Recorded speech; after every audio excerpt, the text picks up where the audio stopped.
Hello बच्चों, in this class I will explain electronic configuration according to aufbau rule. Students, इससे पहले भी आप लोग इलेक्ट्रॉनिक कॉन्फ़िगरेशन करते थे जिसमें न्यूक्लियस और उसके चारों तरफ शेल्स को बनाते थे और उनमें इलेक्ट्रॉन्स को हम लोग फिल करते हैं। तो एक्चुअल में बनता तो वैसे ही है, ये जो न्यूक्लियस है और इसके चारों तरफ क्या होते हैं, शेल्स होते हैं। ये आपका न्यूक्लियस हो गया और ये क्या हो गए, शेल्स हो गए। इन शेल्स के नेम आप लोगों ने दिए थे KLMN, इस तरीके के शेल्स के नेम दिए थे और इनमें क्या होते हैं, इलेक्ट्रॉन होता है। न्यूक्लियस के अंदर क्या होता है, प्रोटॉन होता है, प्रोटॉन और प्लस न्यूट्रॉन भी होता है। सो प्रोटॉन प्लस न्यूट्रॉन। सो अब इलेक्ट्रॉन्स इसमें फिल होते हैं, लेकिन इलेक्ट्रॉन्स कैसे होते हैं, क्या होता है। फर्स्ट शेल में आपके 2 इलेक्ट्रॉन, सेकेंड शेल में 8 इलेक्ट्रॉन। तो इलेक्ट्रॉन्स की एक फिक्स्ड पोजीशन होती है जो कि बोर ने अपने एटॉमिक मॉडल में क्लियर किया है। इलेक्ट्रॉन्स की फिक्स्ड पोजीशन होती है, वो कहीं भी नहीं होते। जैसा कि रदरफोर्ड ने बोल दिया था कि इलेक्ट्रॉन्स जो होते हैं ऐसे घूमते रहते हैं, तो उनकी एग्जैक्ट पोजीशन नहीं बताई थी। लेकिन इलेक्ट्रॉन की पोजीशन होती है, एग्जैक्ट होती है। कोई भी इलेक्ट्रॉन हो, हर एक इलेक्ट्रॉन की पोजीशन है। तो पोजीशन हम लोग कैसे देखेंगे, तो देखो जो ये जो शेल्स हैं, इन शेल्स को हम लोग टोटल जो शेल्स होते हैं वो 7 होते हैं। 1 2 3 4 5 6 7। ये 7 शेल्स हम क्यों बता रहे हैं, किसके बेस पे बता रहे हैं, तो समझो। आपका ये जो पीरियोडिक टेबल होता है ना, इसमें इस तरीके से ब्लॉक्स होते हैं। S block, D block, then P block और नीचे क्या होता है, F ब्लॉक होता है। अब ये ब्लॉक्स हैं, इनमें हॉरिजॉन्टल जो कॉलम होते हैं इस तरीके के, वो टोटल 1 2 3 4 5 एंड 6 देन 7 इस तरीके के हॉरिजॉन्टल आपको कॉलम देखने को मिलेंगे। हॉरिजॉन्टल कॉलम नहीं, हॉरिजॉन्टल रो, जिसको हम लोग क्या बोलेंगे, पीरियड बोलेंगे। ठीक है, तो ये टोटल 7 पीरियड्स होते हैं। अच्छा, इसको बताने का क्या रीजन है, तो ये जो पीरियड्स हैं टोटल 7, इन्हीं को देख करके शेल्स को 7 नंबर्स में रखा है, किसने, अफबाउ ने। तो ये शेल्स में अब हम लोग को यहाँ पर, आपने कभी सोचा है बच्चों कि जो फर्स्ट शेल है उसमें 2 ही इलेक्ट्रॉन क्यों फिल होता है, या फिर सेकेंड शेल में 8 ही इलेक्ट्रॉन क्यों फिल होता है। ऐसा क्या रीजन है कि इसमें फर्स्ट में 2 इलेक्ट्रॉन, फिर 8 इलेक्ट्रॉन, फिर 8 इलेक्ट्रॉन, ऐसे क्यों फिल होता है।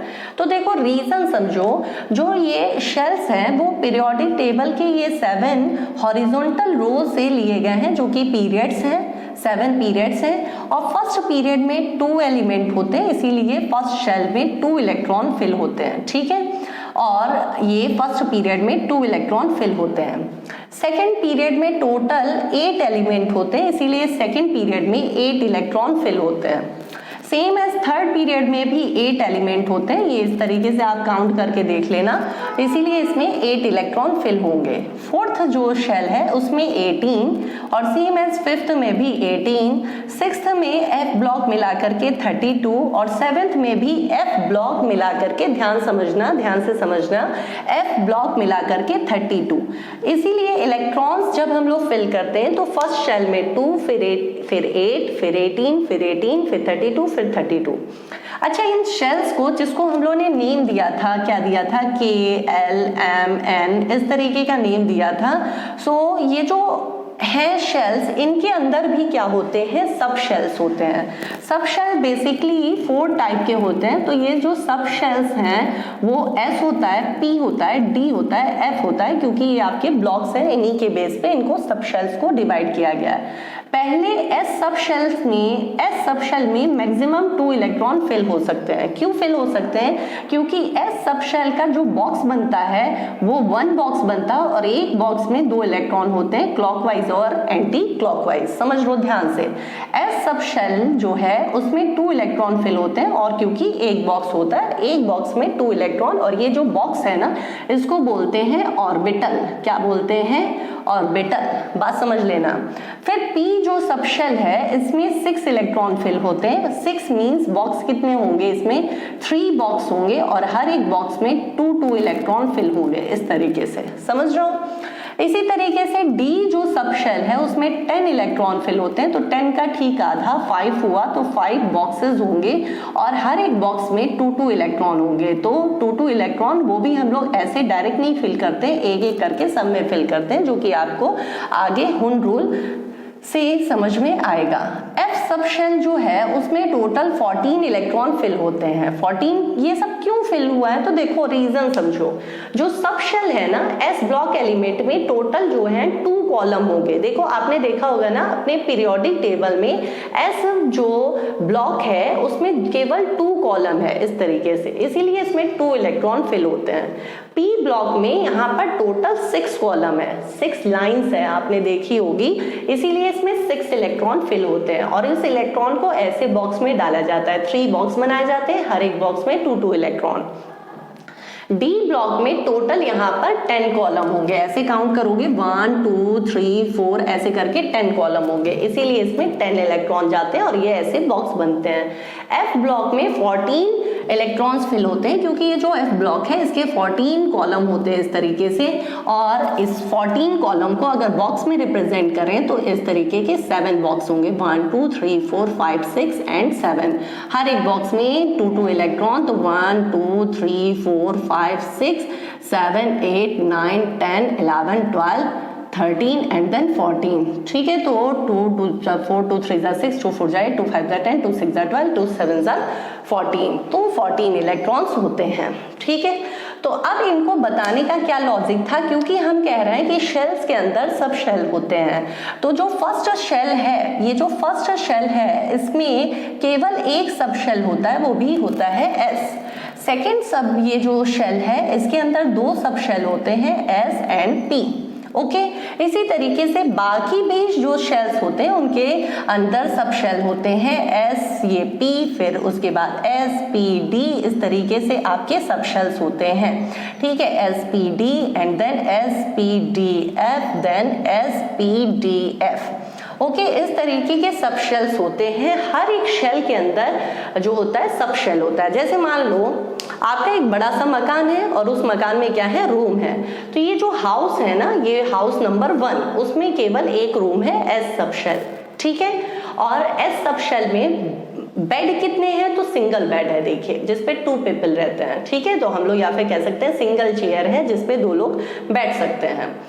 ठीक है, सेकेंड शेल के अंदर 2 सब शेल है, मींस हाउस नंबर 2 में 2 रूम्स हैं, S and P. S room में एक बेंच है जिसपे 2 पीपल बैठ सकते हैं, और पी रूम में 3 बेंच है जिसपे 2 2 2 2 2 यानी कि 6 पीपल बैठ सकते हैं। सो इस तरीके के शेल्स के अंदर सब शेल्स होते हैं और सब शेल्स के इस तरीके से बॉक्स बनते हैं, जिसको क्या बोलते हैं, ऑर्बिटल्स।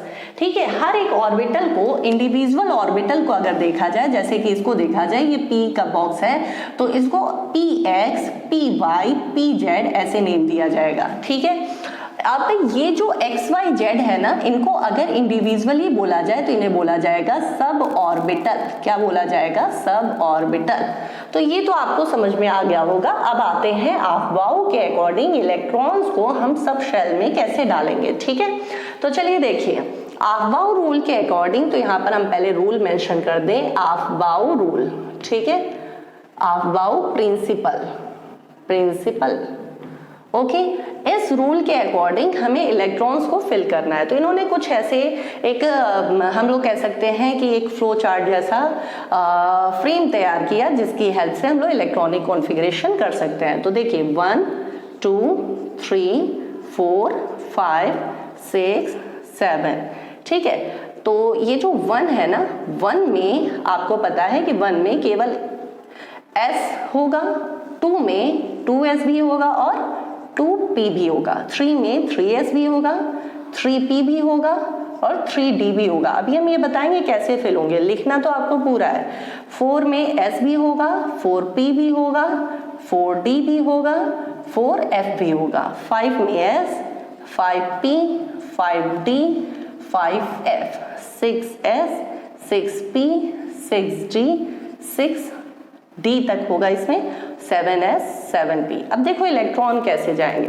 पहले हम लोग को 1S में इलेक्ट्रॉन फिल करने हैं, फिर घूम के आएंगे तो फिर इसमें जाएंगे 2S में, फिर घूम के गए तो हमें जाना है 2p में, फिर 3s में, यहाँ से घूम करके जाना है, ठीक है, समझ लो। फिर 3s के बाद फिर से घूम करके जाएंगे तो जाएंगे 3p में, फिर 4s में, फिर जा करके 4d में, ठीक है, समझ गए। सो ये जो तीसरे नंबर का था उसमें हम 3s पे गए और 3p पे गए, देखो 3s पे गए 3p पे गए, समझ गए। तो ये जो तीसरे नंबर वाला शेल है उसमें s और p पे गए, d में बाद में जाएंगे, ठीक है। तो ये 3s फिर 3p और फिर 4 वाले में गए तो 4s फिर 4d, ये बाद में आ जाएगा, ठीक है। फिर उसके बाद 3d के बाद 4p, फिर 5s, फिर 5s से घूम करके आपको जाना है 4d, 5p, 6s, फिर घूम करके जाना है 4f, 5d, 6p, 7s, फिर घूम करके जाना है 5f, फिर 6d, फिर 7p, देन स्टॉप। इस तरीके का आपका इलेक्ट्रॉनिक कॉन्फ़िगरेशन होगा। इसको हम लोग एक सीरीज में लाइन वाइज भी लिख सकते हैं। तो कैसे लिखेंगे, देखिए हम लोग को लिखना है पहले 1s में, फिर 2s में, फिर 2p में, फिर 3s में, फिर 3p में, फिर 4s में, फिर 4p में, देखो घूम करके 4s के बाद 3d में जाना है तो 3d में, फिर 4p में, ठीक है, फिर 5s में, फिर इसको घूम करके गए तो 4d में, और फिर 5p में, फिर इसको घूम करके गए 6s में, ओके, फिर इधर घूम करके गए 4f में, और इसी को आप इस तरीके से लाइन वाइज भी लिख सकते हो।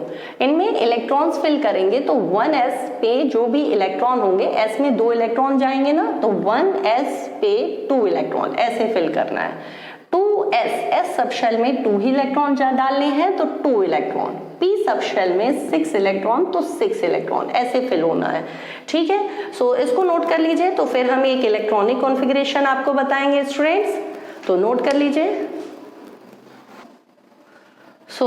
अब आपको इसको समझ लिया होगा आपने, तो फिर इधर का हिस्सा हम रफ करते हैं और इलेक्ट्रॉनिक कॉन्फ़िगरेशन आपको सिखाते हैं। इसको ध्यान से आपको अच्छे से लिखना है बेटा, आप इस तरीके से भी लिख सकते हो और इलेक्ट्रॉनिक कॉन्फ़िगरेशन इसी को देख करके फॉलो करना है। तो हम इस चीज को रहने देते हैं, केवल इधर के हिस्से को रफ करते हैं ताकि हम आपको समझा सकें। तो ये वाला हिस्सा इधर का हम रफ कर देते हैं और ये भी रफ कर देते हैं इतने हिस्से को। यहाँ पर अब आपको क्या करना है, इलेक्ट्रॉनिक कॉन्फ़िगरेशन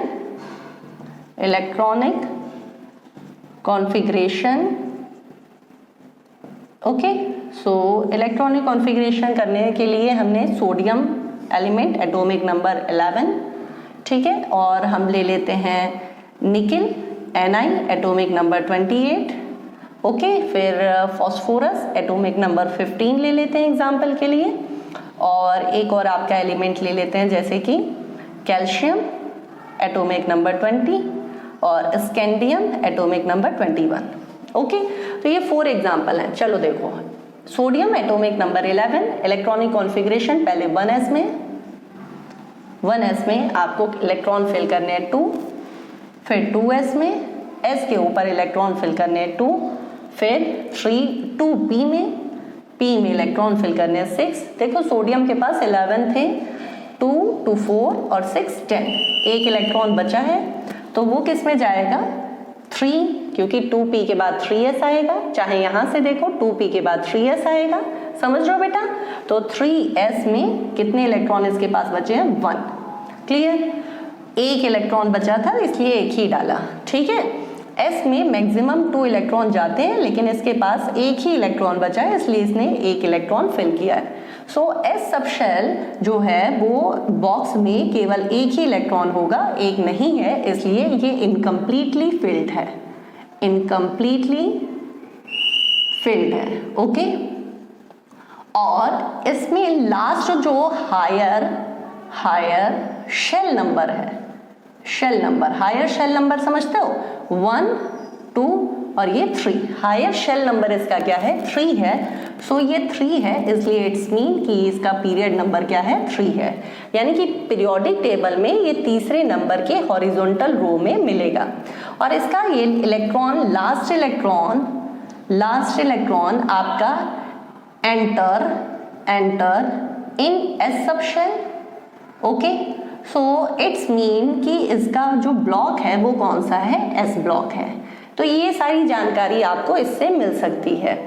ठीक है, अब सेम एज निकिल का करेंगे। तो निकिल जो है इसका एटॉमिक नंबर 1s2, निकिल बोलेंगे बेटा, अभी हमने कुछ और बोल दिया था।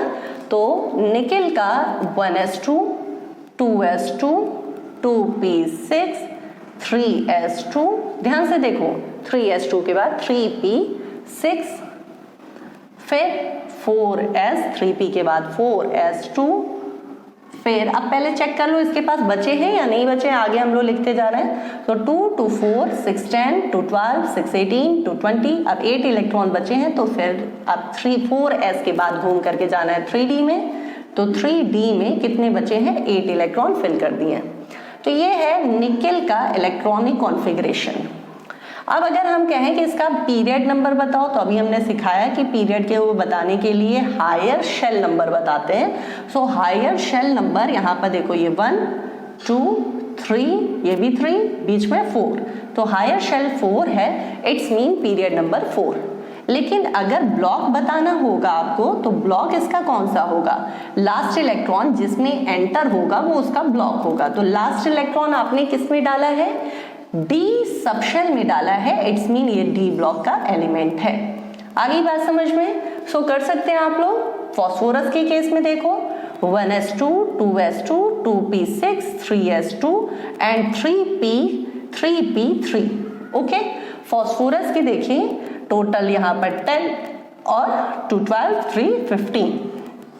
कैल्शियम के केस में देखिए 1s2, 2s2, 2p6, 3s2, 3p6 and 4s2। Check कर लीजिए, तो 10 10 20। हम क्या काउंट कर रहे हैं, ऊपर वाली जो ये पावर्स लगाए हैं वो एक्चुअल में इलेक्ट्रॉन्स हैं। स्कैंडियम के केस में आपको इतना ही करना है, लास्ट में 4s2 के बाद आपको रखना है 3d1। ओके, क्योंकि 4s के बाद 3d1। ओके, सो स्कैंडियम का एक इलेक्ट्रॉन बढ़ रहा है, तो डायरेक्ट आप लिख सकते हो कि इसका इलेक्ट्रॉनिक कॉन्फ़िगरेशन लास्ट ये है 4s2 3d1। सो स्टूडेंट, ये तो था electronic configuration according to aufbau rule, और इस रूल को हमें अपनी पूरी केमिस्ट्री में फॉलो करना है। सो ये आपको बहुत अच्छे से आना चाहिए, और इजिली हम आपको एक्सप्लेन करेंगे जब हम आपको पीरियोडिक टेबल चैप्टर एक्सप्लेन करेंगे। फिलहाल ये आपको बहुत अच्छे से आ जाना चाहिए, क्योंकि हमने इसके सारे छोटे छोटे पॉइंट्स को यहाँ पर कवर करने की कोशिश की है। Thank you so much student, bye bye and take care.